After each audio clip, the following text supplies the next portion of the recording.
Finally, fellas, of course, you know, you have a heads up of what was coming for this, and I apologize that we've had to put it off several times because I had come down with COVID, and I think at one point in time you guys had it, or Tommy had it, youth fair was happening, and so yeah, and a lot then of things happening. and then the youth fair, we finally got another wonderful year behind us on that. Yes, sir. So, but what a ways back, I don't know, a few months back, the fellas came to me and we're looking for, well, I don't know that they specifically said they were looking for, I guess, extra money or to help, because we all know the state of and the condition of the fair facility out there. So their timing was perfect because we had just received our first disbursement of the ARP, American Rescue Plan money. But now the commissioners had voted to receive that and dedicated most of that. But we are getting a second disbursement that will be coming sometime between now and the summer is all we know, is what they originally told us unless it gets pushed back. But the second disbursement would be another 3.7 million. Is that right, Pat? 3.6 million. 3.67 to be exact. But we have about, I want to say just they don't need the exact quote, but a ballpark, maybe 600,000 to 800,000 of the original still left over. Somewhere around there.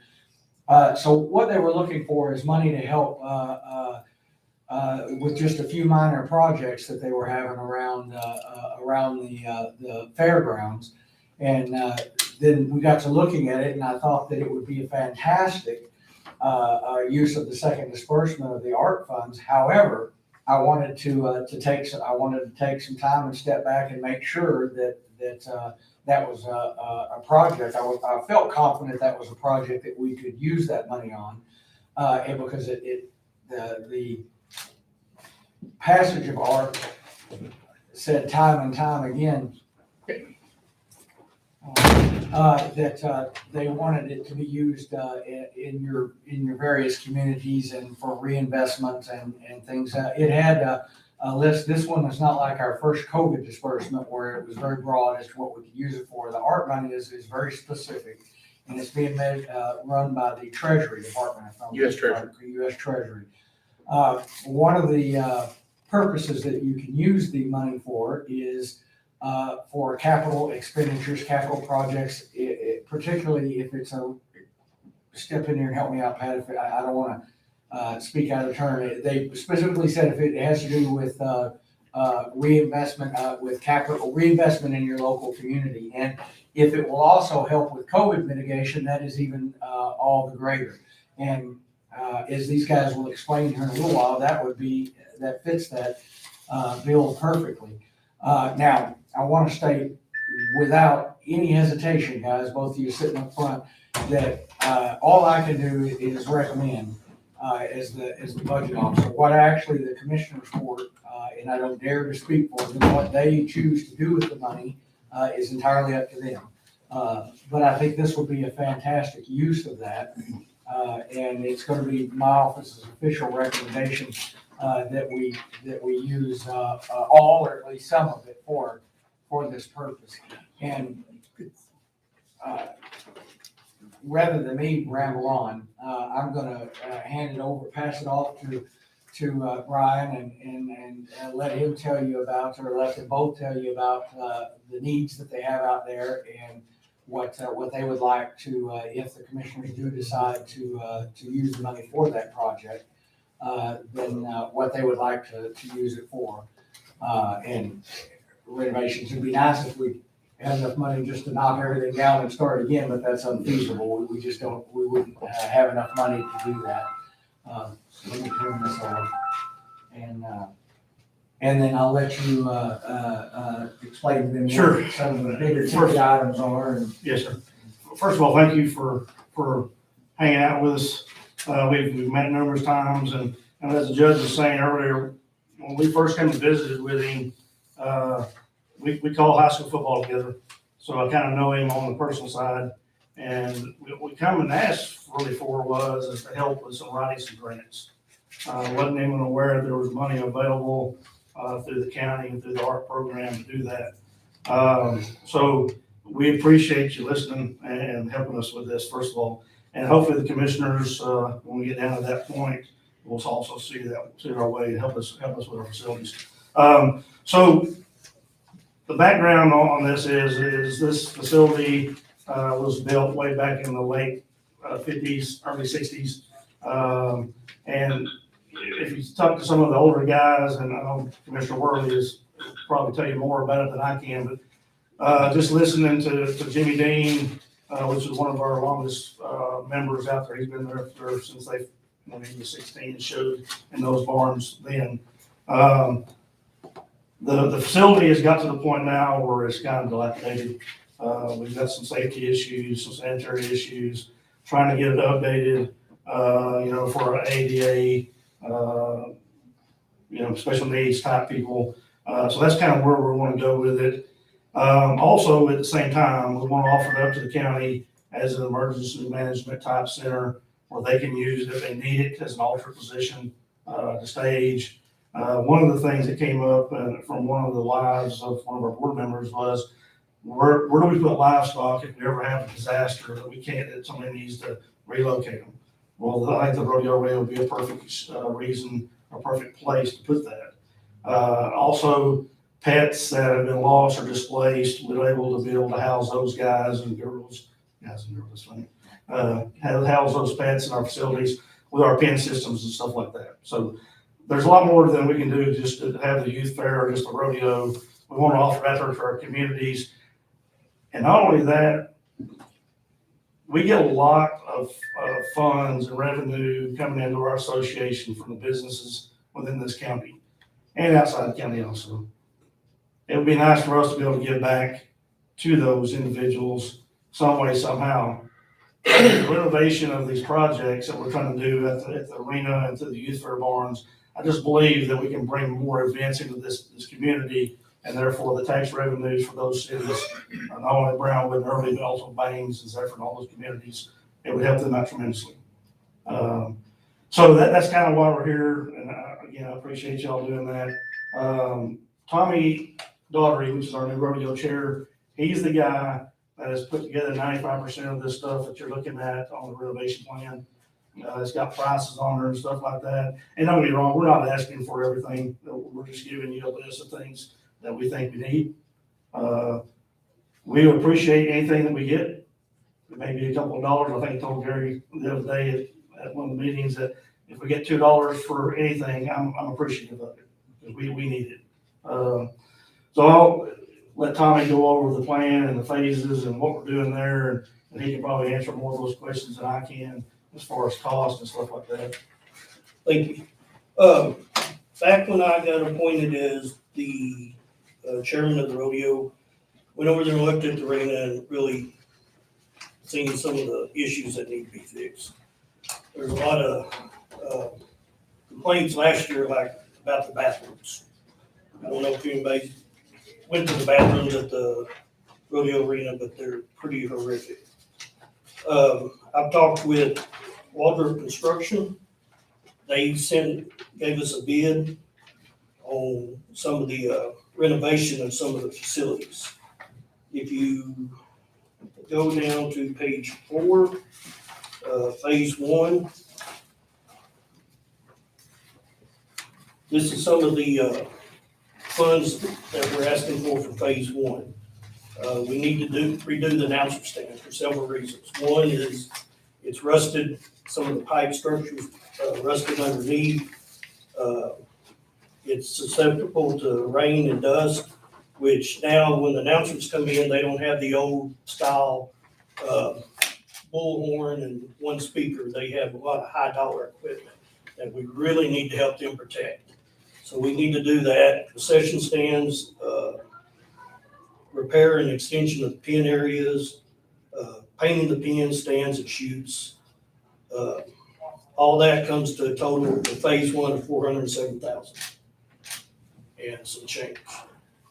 These are things that we feel that it'll help us be sanitary on the concession stand side. Truthfully, we don't even have hot water over there. Replace the windows with screens. keep flies out and all of this. A lot of structure repair needs to be done, a lot of rusted pipe out there. Phase 2 is the restroom renovation and kitchen and concession stand renovation over at the youth fair barns. As I said, the restrooms are pretty bad over there. They had, I think, some of the commodes and stuff replaced back in 2016, I believe is what it was. There's like one 40-watt bulb up there to light the whole place, and again, no hot water in there. It seems like a high price on there. The bid that we got was for a very exclusive bathroom, I'll say the least, but we'll be able to probably get something not as exclusive that's going to fall below that threshold there. The kitchen concession stand renovation, again, it's awaiting the bid from Waldrop, so we really don't have anything on that right now. Fence, a new fence around the place. If you ever go out there and look, you can tell the fence is leaned, pipes broke, fence coming off the pipes. Just needs to be fixed to make it more secure. And the fence on phase 3 is at $61,000. Now, phase 4, I know it sounds crazy, but it's been something I've looked at. I rodeoed back junior high school in that Brown arena. And no, it wasn't brand new when I was there, but it had a few years. But I've always wanted to cover that arena. One thing, it'll help bring other events to the town. And when you get horse trailers here, and Commissioner Shaw will vouch for this, it takes lots of diesel. And we bring trucks in, have calf ropings, bull ridings, barrel racing, etc. That comes into the area. They're going to buy diesel, they're going to buy fuel, they're going to eat somewhere, they're going to eat somewhere, and it's going to bring revenue into the city and the county. For example, I'll go over this real quick. We had a barrel race November 2nd, coldest night of the year, or the season last year. We brought in, on a Tuesday night at 7 o'clock, we brought in 42 barrel racers from as far as ways, Sterling City, Weatherford, Llano, and plus a lot in the county. They loved it. They want to come back. We're having another event in April. It'll be a 6-week series. People love the arena. It's got a great floor. It's long, and if I'm not mistaken, ropers like it too because of the length of it and the floor in it.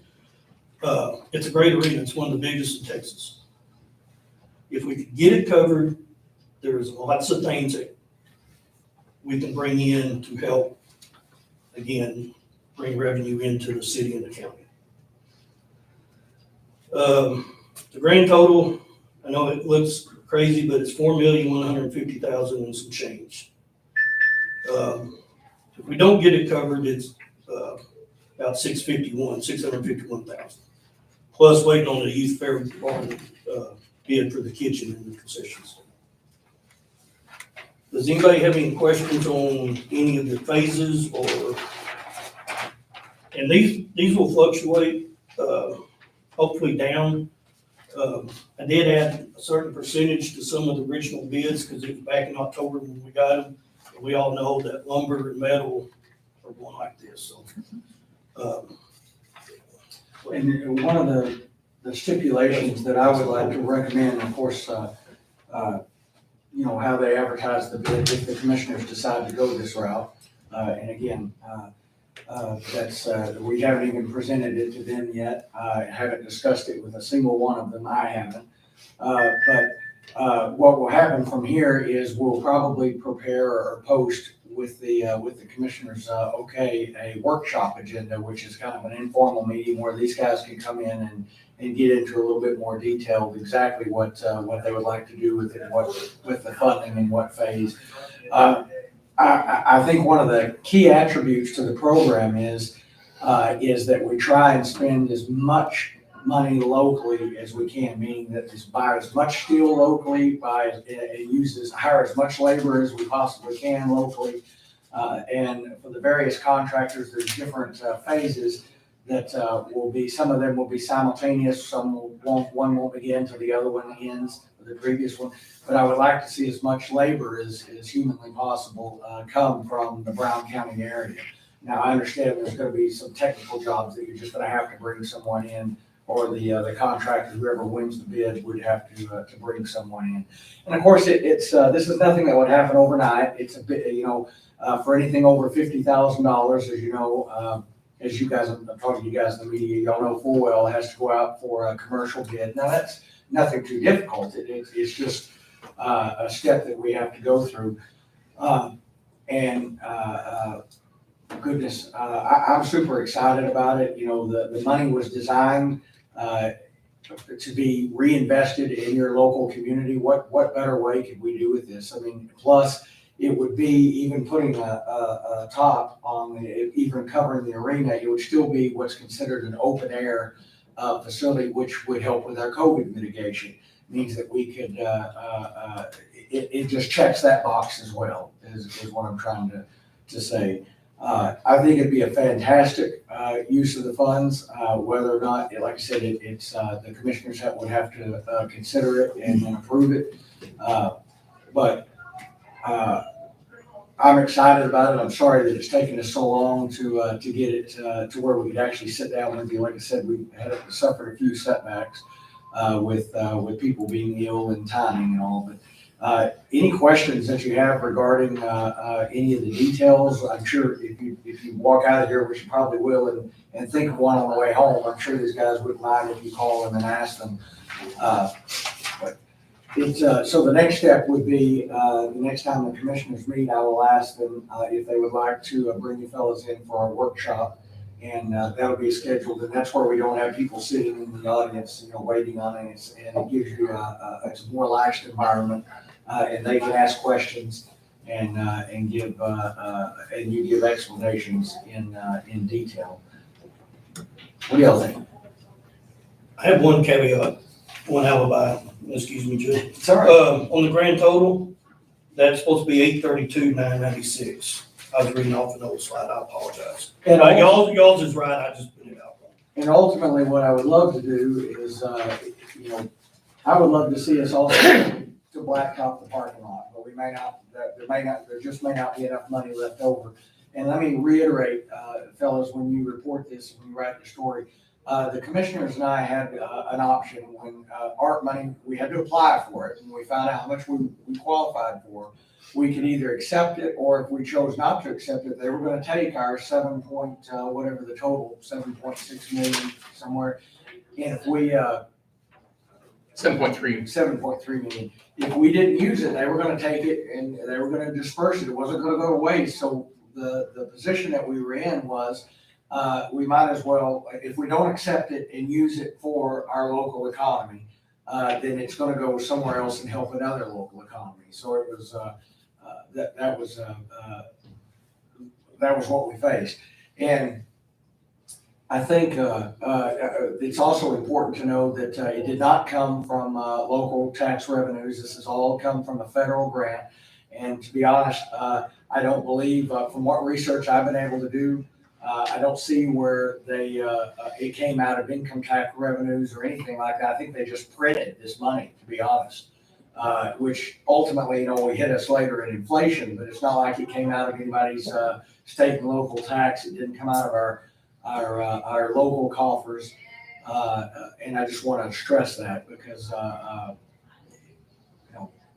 I think it'd be a fantastic program, and to reinvest it and look at the general revenue, if I can just hammer that home one more time, by being able to lease out that facility, think of the additional revenues that when we have events there, that would people staying in our hotels, our motels, eating in our local restaurants, shopping at our local shops. It's just, I believe it's win-win all the way around. Of course, we have to have our money allocated by, pledged by January 2024. Is that correct? December 31st, 2024, Okay. everything has to be obligated. Right, and then it has to be spent by 2020. December 31st, 2026. 26. So, so we don't have a lot of time to at least make a decision on what we want to pledge it toward.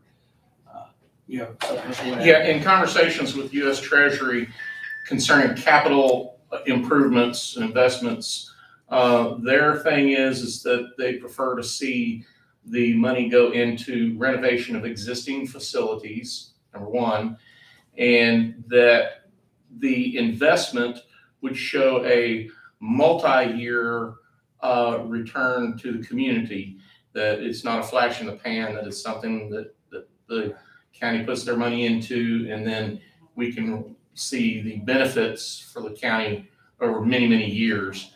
And the other thing on the tax revenue, according to the Chamber of Commerce, when you bring money in from out of town, that tax-wise, sales tax-wise, it rolls over 7 times in the community, whereas you and I exchange money, it goes over once, but out-of-town money rolls over 7 times. And so, Gerald, step on up here for a minute and tell us, tell them, or give them a little bit more detail about what you could do with that under the emergency management rule, which is another plus that the Treasury was looking for. Thank you, Judge. Some of the things we looked at was, we've got some emergency management. We've got a big communications trailer that we currently house out at the airport hangar. City's been gracious enough to let us put it out there, but it's kind of a little bit out there. It's be easier to have it here in town where it's more accessible, where we wouldn't be counting on the city's good graces.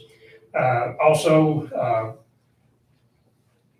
there's a CERT team here in town that some of you may not be aware of, but they've got a couple of trailers that right now is parked in front of the law enforcement center, and they have vandalism and theft of those, so it'd be great to have a place to put them.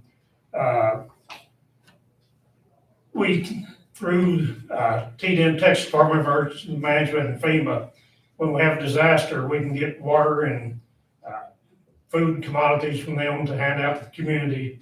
Currently, the county doesn't have any facilities where we could store any of that stuff. So if we had a place in, which this might be a good option, to have some stockpile of stuff. You know, like last year when it froze, we got 3 truckloads of water in, but it was a week after we needed it. So it'd be great to have it here in the county where we could, take care of the citizens better. Along that line, there's plenty of room out there, so it'd be a good place in disaster to set up a pod, which is point of distribution for this water and stuff. So, there's a good facility out there, even for a COVID clinic, especially if it's blacktop. We could do that out there if the stadium wasn't available, or they've got room to do a clinic inside. So a lot of different things that would benefit the citizens and the staging area, heaven forbid, Right. Zephyr has been hit by tornadoes several times, things of that nature that we really don't have right now. That would be a huge asset for us as well. So just a lot of pros and pluses on the emergency management side. We could also set up an alternate emergency operations center there if we needed to. outstanding. Any other questions y'all got for the? Does Brown County have enough COVID or ARP funds remaining to cover this? Yes, we do. Yeah, well, however much the commissioners, if they even approve the project, they would determine how much of the ARP funds they would put toward it. But there is enough of the ARP balance, yes, that would cover the project, yes. With our second disbursement, let me say that. We have a second disbursement coming in sometime later this year. With that, yes. We'll make that very clear. It's not like it's sitting in the bank yet, but it is projected. It's guaranteed us. We've already won the grant. It's just a matter of when they actually deposit it into our account. I think you said 600,000. And then we have a portion of the first disbursement still remaining. So after all the wonderful projects we were able to do, the generators for the water districts and helping given almost 200,000 to the water board, so that they could, get that, lift station transferred over. Even with all of that, we still have, a nice little penny of that left over. We're very frugal, and again, I'm not speaking for the court, but I can tell you that they pinch every penny, and rightfully so, and they should. So, we know where every cent of that money has gone. Ultimately, they have to say within the parameters set up by the Treasury Department as to how they spend the second disbursement. And again, it's not like, if you recall in 2020, where they gave us around $800,000 in COVID money. It basically said, use it as you need it. We could use it for just about anything. The ARP money is wholly and completely different. Now, one last thing I want to say also, please don't get the ARP money, American Rescue Plan, confused with the recent infrastructure bill that passed. We haven't been told yet what we can expect as a county on the infrastructure plan, but that's the one where the commissioners will be able to use that money specifically for streets, specifically for bridges, things. So we're all excited to find out what that's ultimately going to be. It's just nothing moves fast in Washington, and we haven't gotten a final word on that yet. Now, as a matter of fact, we haven't even been permitted to apply for it yet, but Pat stays on top of it. Well, if we're done, then Wayne can come up and tell us some rodeo stories. I've been to his house. I've seen it's decorated from one end to the other. It's funny, when I was in Iraq, somebody sent me a picture at Wayne Shaw at Roping, right next to George Strait, and I emailed this gal back. I said, who's that guy standing by Wayne Shaw? Well, if you think of, I'm sure they'll give you the phone numbers, if you think of any specific questions, they're on that, because I'm certain I won't be able to answer them if it's details like that. I can answer the money questions, but I can't answer what exactly they want renovation wise. Thank you, fellas. Well, we appreciate Judge, and we appreciate everybody coming today, and certainly we'll appreciate when the commissioners look at it and give us advice on what we need to do. Well, in the meantime, if, who knows what I'm trying to say is our grant writer, Pat, is always at your service as well. If you find some other grants that you qualify for, especially if a lot of times those are very short turnaround, that's what he's here for. Perfect. That's why Brian, we came in the first place. you're president of the, Brown County Fair Association. Most people know it as the youth fair, but the umbrella is the Fair Association. Good. All right, thank you. Thank you. Thanks, gentlemen. Good to see you, Wayne. Thank you.